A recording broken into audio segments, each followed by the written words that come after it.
What luck! What a miracle! One moment I was rushing into the fetid tonsils of that horrible monster. The next, I was plummeting downwards to the jungle floor beyond its reach. I prayed I would land on something soft. Perhaps your head. But nothing could have prepared me for what was about to unfold. An epic saga of pride, power, and revolution. A struggle for freedom the likes of which our world has never seen. And it happened like this.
Who were those strange, gentle monsters who towered above me? I could only guess they were the lost tribe of the Menkf, an earlier race of people. But why were they so fearful of those ancient gates that lay just beyond their village? And why did they seem to recognize me? Why?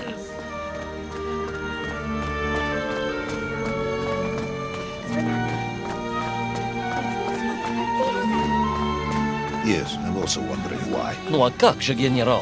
Who was I to question such things? Trapped as I was deep underground. I was more curious, I must admit, about the location of little Orpheus.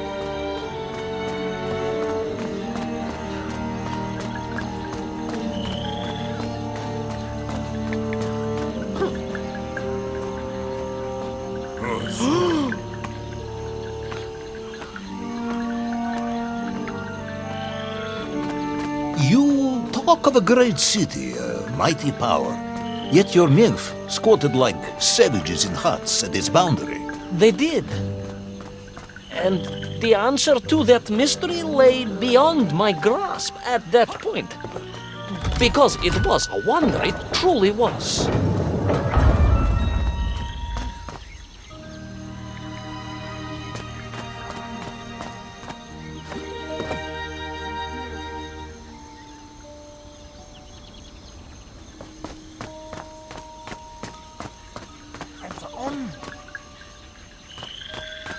Orpheus!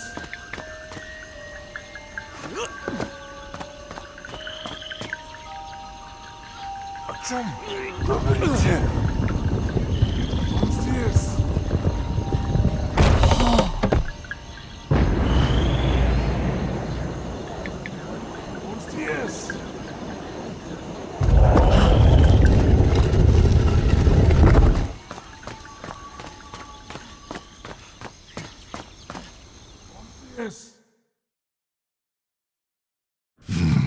The lost city of Agartha.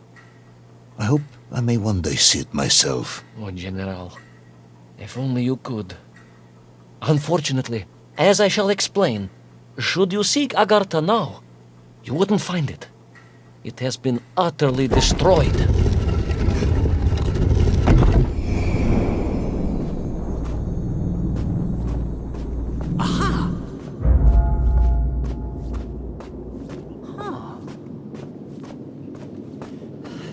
Utterly destroyed? Utterly, General, a tragic loss. A convenient loss. I imagine archaeologists weeping as I tell you. But most importantly, before we continue, you must understand one crucial fact about its destruction. Which is? It wasn't my fault.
Those poor, unfortunate Menkf, trapped and kidnapped and dragged away, only to return as vicious foot soldiers to some unknown tyrant.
An ancient technological metropolis, powered by a glowing resin, carved from the very earth? A glowing resin carved from the very earth.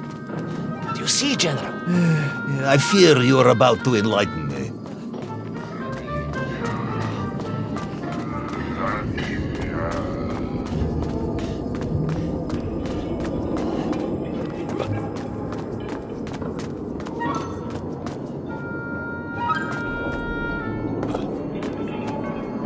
Little Orpheus must have been drained by the impact, but whoever had stolen it and brought it here was no doubt planning to use the Agarthan resin to charge up the atomic bomb, restoring the device to its full potential. What sort of man would come up with such a monstrously reckless scheme? Perhaps the type of man who has such limited understanding of atomic energy that he thinks an ancient metropolis can be powered by shiny marbles.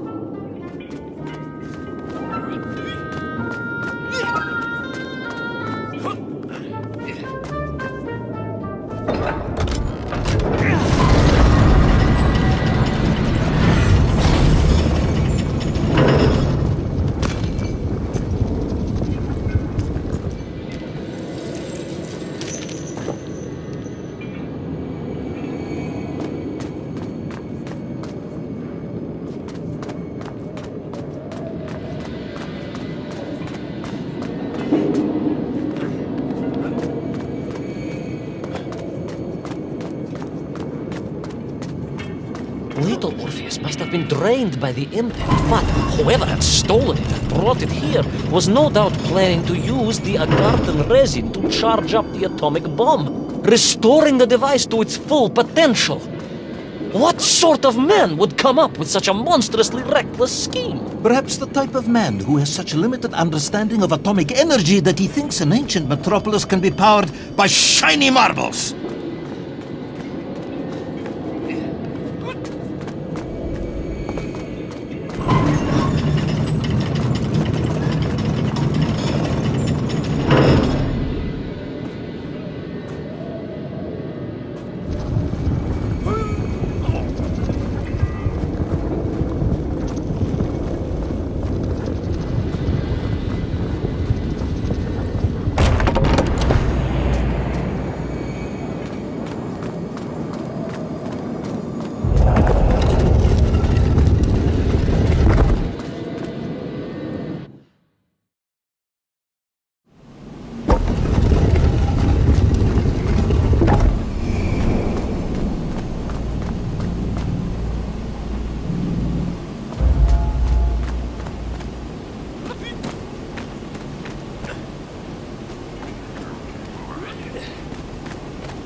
I am curious, Ivan Ivanovich. You talk and talk about this great subterranean city. Yet what you describe sounds strangely familiar. It does in some way bear an uncanny resemblance to the glorious architecture of Comrade Alexei Dushkin. Wouldn't you agree? Нет, General. I have never heard of this great Tavarish Dushkin or his works. Interesting. Because you were photographed on the steps of his marvelous Vysotka na Krasnich Varotach, shaking hands with the Glavny constructor. That was the chief designer? The sweaty little fat man with the bad hearing? Mind your mouth, Ivan Ivanovich. And don't think you can distract me by slandering one of the great visionaries of our time. Without him, neither of us would be sitting here now. Must remember to thank him for that, General.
Those enslaved mink were trying to stop me.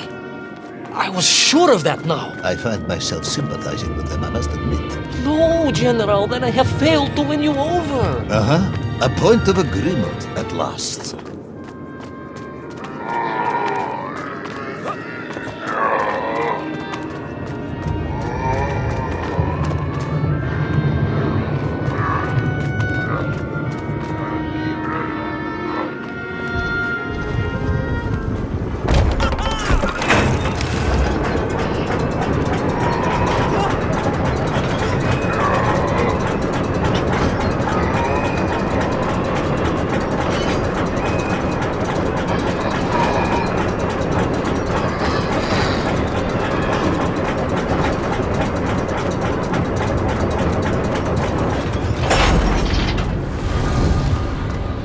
Ask again, General.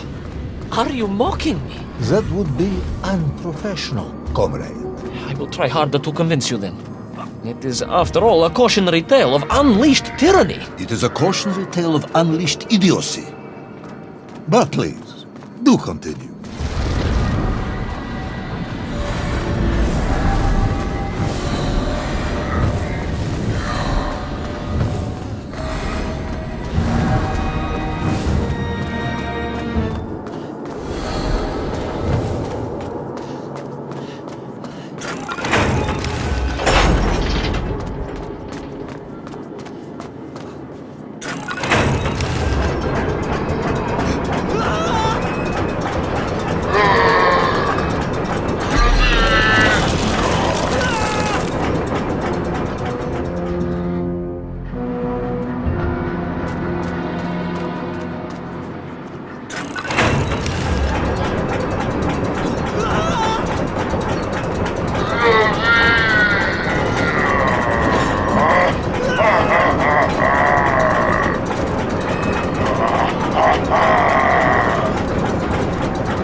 I stepped from the cable car onto a plateau at the center of the city, where a palace, a vast acropolis, stood. I was reminded of Chelyabinsk Sorok. May I ask how you know of Chelyabinsk Sorok?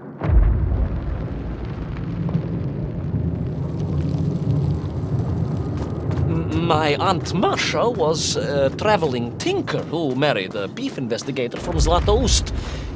She told me of a secret but wonderful city in the west, an edifice of sheer power, humbly serving the will and needs of the people. Yes, unfortunately, that story didn't end so well. No, that's what Auntie Marcia told me. And perhaps that is why I was also reminded of it. Because the moment I touched the floor in that place, I could tell something was very, very wrong.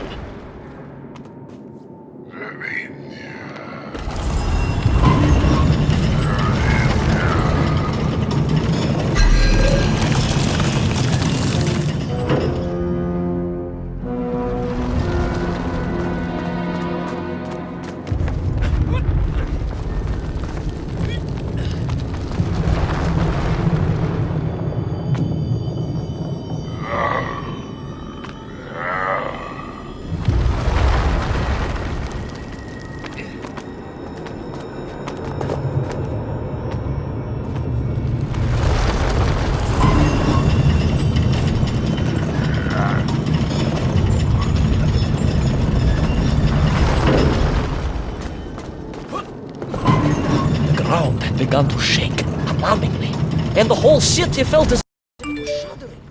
I could only imagine what I would find at the heart of the vast temple. It isn't a giant glowing marble. I'm going to be very disappointed.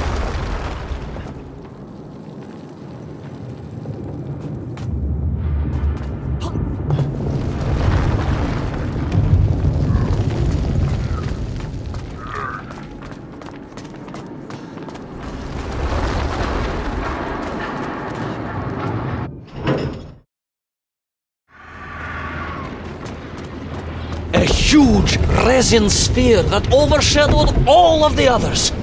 I caught glimpses through the twisted architecture. And it was then I saw him, the thief, the enslaver, the tyrant, sucking the power from this wondrous city as he drained the very lifeblood of the ancient civilization and drew it into the atomic embrace of little Orpheus. With a song in my heart, I raced onwards to stop him.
Drained of its power, the magical heart of the city cracked. It sent shockwaves through the world around me. You monster, General, willing to bring down the mountain itself upon Agatha and bury it forever in his ruthless scheme. I could not save that wondrous place, General, to my shame and regret. I resolved myself to avenge the myth, to recapture little Orpheus, and to bring that tyrant to justice.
yet careless hero fall forever through those unknown skies? Will he discover the identity of the brutal thief commanding the army of the Menk?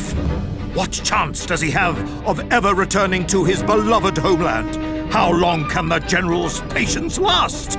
All of these questions and more will definitely be answered in the next exciting episode of Little Orpheus!